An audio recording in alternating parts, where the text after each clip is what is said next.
Hello everyone, इस video में हम पढ़ेंगे क्लास 8 इंग्लिश की जो हनी ड्यू बुक है उसका चैप्टर 3 है ग्लिम्पसेस ऑफ द पास्ट, उसके क्वेश्चन आंसर्स। तो चैप्टर का एक्सप्लेनेशन ऑलरेडी अवेलेबल है चैनल पे, आप देख सकते हो। तो देखिए कॉम्प्रिहेंशन चेक वाला जो पेज नंबर 45 है, तो हमें पिक्चर को देखना है। Recall the opening line of the original song in Hindi, who is the singer, who else do you see in this picture. तो पिक्चर को देख के बताना है हमें।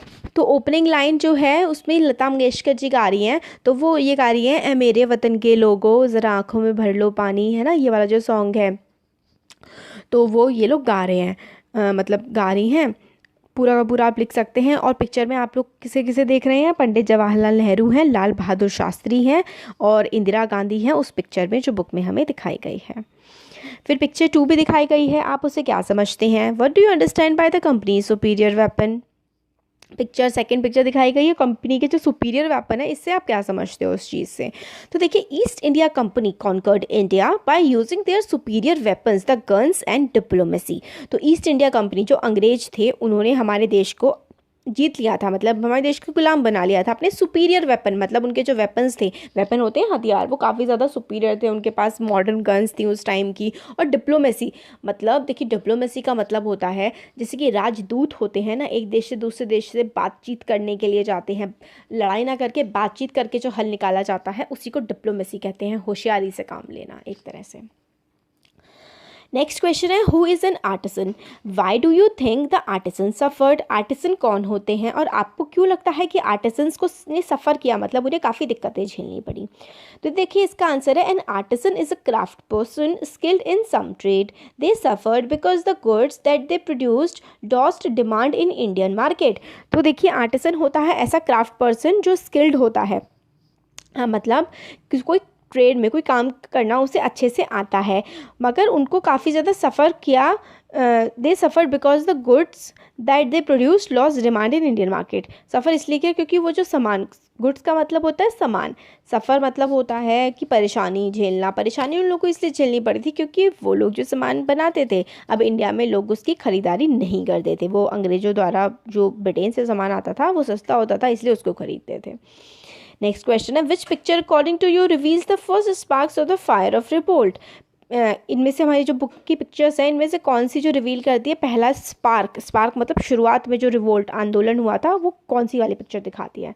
तो पिक्चर 7 जो उसमें है, जो 1857 का जो रिवोल्ट है वो दिखाया गया है। फिर नेक्स्ट है पेज नंबर 45 पे, देखिए, do you think the Indian princes were short sighted in their approach to the events of 1757। तो इंडिया के जो प्रिंस शहजादे थे इंडिया के, हमारे देश के, वो शॉर्ट साइटेड थे, मतलब वो दूर की नहीं सोचते थे। जो इवेंट हुई, जो घटनाएं हुई 1757 में, उस तरीके की जो घटनाएं हुई थी, आपको उनको देख के क्या लगता है कि हमारे देश के जो प्रिंसेस थे वो दूर की नहीं सोचा करते थे? तो बिल्कुल सही बात है। Yes, Indian princes were short sighted in their approach, they fought against each other with the help of British, thus British became the virtual rulers. तो देखिए प्रिंसेस, हमारे देश के जो राजा महाराजा थे वो आपस में ही लड़ते रहते थे। इस चीज़ का फ़ायदा अंग्रेज़ों ने उठाया, सबका साथ दिया, जो जीता फिर उसका खुद के और ऊपर बन के बैठ कर, और इस तरीके से ब्रिटिश ने हमारे देश पर राज किया। नेक्स्ट है, how did the east India company subdue the Indian princess. East India Company जो थी, अंग्रेजों की कंपनी, किस तरीके से उन्होंने इंडियन प्रिंसेस को सबड्यू किया, अपने नीचे दबा दिया। तो देखिए, East India Company spread their wings in India to promote their trade, they supported one Indian prince to finish the other, as a result power passed on to their hands. तो East India Company जो है, spread their wings मतलब पूरे भारत में फैल गए, वो लोग व्यापार करते थे, वो एक इंडियन प्रिंस की मदद करते थे दूसरे के खिलाफ लड़ने के लिए। देखिए जैसे ए और बी हैं, ए क्या मदद कर दी इन्होंने ब्रिटिशर्स ने बी से लड़ने के लिए, तो देखिए बी तो बिल्कुल ख़त्म हो जाएगा, फिर उसके बाद ए भी थोड़ा कमज़ोर हो जाएगा लड़ने के बाद। फिर ब्रिटिशर्स बोलेंगे कि हमने तुम्हारी मदद की है, हमें आप ट्रेड कंसेशन दीजिए, और ट्रेड कंसेशन लेते लेते वो बिल्कुल स्टेट को बर्बाद कर देंगे और फिर वहाँ के राजा को भी अपने जो है अंडर कर लेते थे। इस तरीके से इन्होंने पूरे देश पर हमारे राज किया। नेक्स्ट है quote the words used by Ram Mohan Roy to say that every religion teaches same principle. Raja Ram Mohan Roy ने ऐसे कौन से शब्द बोले थे जिससे हमें समझ में आता है कि हर रिलीजन, हर धर्म जो है एक ही तरीके की बातें बताते हैं। तो the words of Raja Ram Mohan Roy spoken to his wife, अपनी वाइफ को उन्होंने कहा था ये शब्द, cows are of different colours but the colour of their milk is the same, different teachers have different opinions but the essence of every religion is the same. तो राजा राम मोहन राय कहते हैं कि भले ही गाय, जो गाय होती हैं वो अलग अलग रंग की होती हैं, मगर सबके जो दूध का रंग है वो सफ़ेद ही होता है।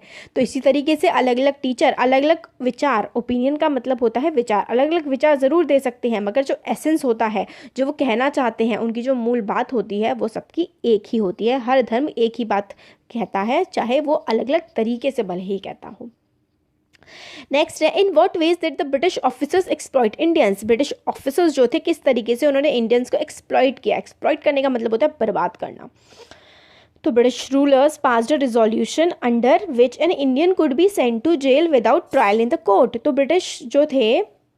ब्रिटिशर्स ऐसे रूल्स जो है वो पास करते थे कि मतलब आप जैसे कि जो भी किसी ने कुछ गलत किया है उनकी नज़रों में, तो वो उन्हें जेल भेज देंगे लोगों को, और वो कोर्ट में भी नहीं जा सकता वो इंसान। तो यही होता है sent to jail without trial in the court, मतलब आप ट्राई भी नहीं करेंगे, ट्रायल भी नहीं करने देंगे, वकील नहीं रखने देंगे, कोर्ट में भी नहीं जाने देंगे और सीधे जेल पहुंचा देंगे। तो गुड्स मैन्युफैक्चर इन इंग्लैंड वर, तो एक तो ये तरीका था, ठीक है। दूसरा, goods manufacture in England were exempted from custom duty. देखिए कस्टम ड्यूटी एक तरीके का टैक्स होता है, तो जो गुड्स, सामान मैन्युफैक्चर होता था, बनता था इंग्लैंड में, वो इंडिया ऐसे ही भेज दिया जाता था बिना किसी टैक्स लगाए। अब किसी चीज़ पर कोई टैक्स नहीं लगेगा तो वो सस्ती बिकती थी। तो इंडिया में जो लोग सामान बनाते थे वो महंगा पड़ जाता था, और इसलिए इंडिया का सामान बिकता नहीं था, और फॉरेन से आया हुआ, ब्रिटेन से आया हुआ सामान बिकता था। Officers prospered off the company's loot and their private business flourished. Company की लूट जो मचाते थे कंपनी वाले, हमारे देश से टैक्स वसूलते थे, अपने देश का सामान बेचते थे यहाँ पर, है ना, और प्राइवेट ट्रेड भी करते थे, जो बिजनेस करते थे। कंपनी थी ना पहले तो ये, फिर बाद में तो ब्रिटेन की क्वीन के हाथ में चला गया था, सब पहले कंपनी थी। तो कंपनी के जो ऑफिशियल्स थे वो भी खूब लूट मचाते थे हमारे देश में, और उनका इस वजह से उनका बिजनेस भी खूब फ्लरिश किया। तो ये हो गया, इस तरीके से ब्रिटिश ऑफिसर्स ने हमारे देश को एक्सप्लॉइट किया, जेल भेज देते थे, फिर उसके बाद अपने देश का सामान बेचते थे, और यहाँ पे लोगों से खूब जो है टैक्स भी लेते थे और महंगा सामान बेचते थे। महंगा सामान नहीं, मतलब सस्ता सामान खरीदते थे हमारे देश से, और बाहर जा कर के अपने देश में और दूसरी दुनिया में जा कर के उसको महंगा बेच देते थे। तो इस तरीके से हमारे देश के लोग जो हैं वो काफ़ी बर्बाद होते जा रहे थे। नेक्स्ट है name these people the ruler who fought pitched battle against the British and died fighting. तो कौन से रूलर ने काफ़ी सारी लड़ाइयाँ लड़ी और लड़ाई करते करते जो है उनकी डेथ हो गई। तो देखिए इसका आंसर है टीपू सुल्तान ऑफ मैसूर। टीपू सुल्तान की 1899 में जो है, सॉरी 1899 या 1799 ऐसी कुछ है, इसमें लड़ते लड़ते जो है मृत्यु हो गई थी लड़ाई करते करते, मगर उन्होंने हार नहीं मानी। Person who wanted to reform the society. तो Raja Ram Mohan Roy of Bengal. Reform society मतलब जो समाज में बदलाव, समाज का उत्थान करने का काम किया था राजा राम मोहन रॉय ने। Person who recommended the introduction of English education in India. कौन से पर्सन ने रिकमेंड किया था? तो ये किया था लॉर्ड मैकॉले। मैकॉले मिनट भी आया था इनका, इन्होंने कहा था भाई अंग्रेजी पढ़ाओ इस देश में। देखिए आज हम अंग्रेजी पढ़ रहे हैं फिर। तो person who recommended introduction of English education, ये थे लॉर्ड मैकॉले। नेक्स्ट है two popular leaders who led to revolt. तो चॉइसेस में वेरी, टू पॉपुलर लीडर तो बहुत सारे थे जिन्होंने रिवोल्ट को लिया। तो आप कह सकते हैं जैसे कुंवर सिंह और बेगम हजरत महल और नाना साहेब पेशवा और रानी लक्ष्मीबाई। तो इस तरीके से जिन्होंने पॉपुलर रिवोल्ट जो हुआ था 1857 का, उसका हमें नाम बताने हैं। बहुत सारे लोग थे, तो आप कुंवर सिंह का नाम लिख सकते हैं, बेगम हजरत महल का लिख सकते हैं, झांसी की रानी का लिख सकते हैं, नाना साहब का लिख सकते हैं, ये सब ओके। नेक्स्ट है देखिए two example of social practices prevailing then. Social practice मतलब समाज में जो जो चीज़ें हो रही थी उनके दो एग्जाम्पल देने हैं, क्या क्या हो रहा था। तो अनटचेबिलिटी एंड चाइल्ड मैरिज, बच्चों की मैरिज हो जाती थी 10 से एक, मतलब पैदा होते बच्चों की शादियां कर दिया करते थे 1 साल की उम्र में, 2 साल की उम्र में। और अनटचेबिलिटी मतलब जो शेड्यूल कास्ट हैं आज हमारे देश के, जिनको अनटचेबल्स बोला जाता है, उनको आपको टच नहीं करना, आप उनको टच करेंगे तो पोल्यूट हो जाएंगे, आप गंदे हो जाएंगे, ये सारी मानसिकता पहले चलती थी। तो अनटचेबिलिटी और चाइल्ड मैरिज। नेक्स्ट है two oppressive policies of British. Oppressive मतलब दबाने वाली जो पॉलिसीज़ थी कि हमारे देश को के लोगों को अपनी नहीं चलाने दी जाएगी, वो लोग अपनी चलाएंगे। तो ऐसी 2 ऑप्रेसिव पॉलिसीज़ कौन सी थी? ब्रिटिश मास्टर्स, इसका आंसर है British masters allowed imports in India tax free, they ruined Indian cottage industries. ठीक है, तो एक तो ये हो गया, एक ही लिखा हुआ है सॉरी इसमें, मैं बता देती हूँ आपको। एक तो उन्होंने अपने देश से, ब्रिटेन से यहाँ पे सामान आता था बिल्कुल टैक्स फ्री, सस्ता सामान लो, तो हमारे देश की कॉटेज इंडस्ट्रीज जो छोटी इंडस्ट्री हैं उनको बर्बाद कर दिया, है ना। और 2 ऑप्रेसिव पॉलिसी, एक तो ये होगी टैक्स फ्री ट्रेड होता था, वहाँ से हमारे देश का जो सामान जाता था उस पर टैक्स लगता था, तो वो महंगा हो जाता था, वहाँ जाके तो बिकता नहीं था। और इन्होंने क्या किया, जेल विदाउट ट्रायल, जेल भेज देते थे और कोर्ट में कोई सुनवाई भी नहीं की जाती थी। तो जेल विदाउट ट्रायल और tax free trade from Britain to India. Next है इसका 2 ways in which common people suffered. Common people किस तरीके से सफ़र करे, किस तरीके से कॉमन पीपल आम लोगों को दिक्कतें होती थी। तो बहुत हैवी टैक्स होते थे, farmers were tax heavily and thumbs of skilled workers were cut. तो देखिए फार्मर्स पे बहुत ज़्यादा टैक्स लगाया जाता था, और thumbs of skill worker cut मतलब ये नहीं है कि सच में सबके अंगूठे काट दिए थे, ये नहीं है, ये है कि इतना कम मतलब टैक्स ही नहीं लगता था ब्रिटेन से जो सामान आता था। वहाँ औद्योगिक क्रांति, इंडस्ट्रियल रिवॉल्यूशन आ गया था, तो खूब, सपोज करिए एग्जांपल मैं कपड़े का लेती हूँ तो पेल के कपड़ा आता था। हमारे देश के जो हैं कपड़ा बनाने वाले उद्योगपति होते थे, वो कपड़ा उस हिसाब से महंगा पड़ता था, क्योंकि मशीन में तो बहुत सस्ते में बन जाता था। तो इस तरीके से हमारे देश के जो व्यापारी थे, हमारे देश के कारीगरों के हाथ काट दिए थे उन लोगों ने एक तरह से, कि उनका व्यापार ठप्प करवा दिया था बिल्कुल। और फार्मर्स से, किसानों से टैक्स वसूला जाता था बहुत ज़्यादा।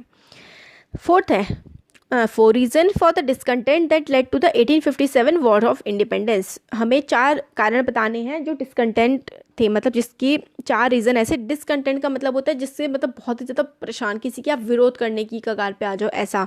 तो 1857 की वॉर ऑफ इंडिपेंडेंस जो हुई थी उसके क्या कारण थे?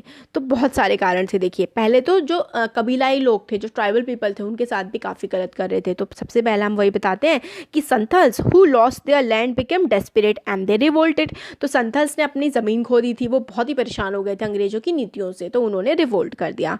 Sepoys in the English army were paid much less than the white soldiers, तो दे वर डिसकंटेंटेड एंड एंग्री। तो हमारे देश के जो सिपाही होते थे, जो इंडियन सिपॉयज़ होते थे, उनको बहुत ही कम पे किया जाता था, खाना भी अच्छा नहीं दिया जाता था और बर्ताव भी अच्छा नहीं किया जाता था। और जो अंग्रेज थे उनके कंपैरिजन के उनको ज़्यादा मतलब सैलरी वगैरह होती थी। तो हमारे देश के लोग जो सिपाही थे उन्होंने रिवोल्ट कर दिया। Brahmins were furious when they came to know that the bullets they had to bite contained cow and pig fat। तो ब्राह्मण्स और मुस्लिम्स इस बात से दिक्कत हो गई कि भैया काउ फैट तो हमारे देश के हिंदू नहीं खा सकते हैं ना, और पिग फैट मुस्लिम्स नहीं खा सकते, तो इस बात से काफ़ी दिक्कत हो गई।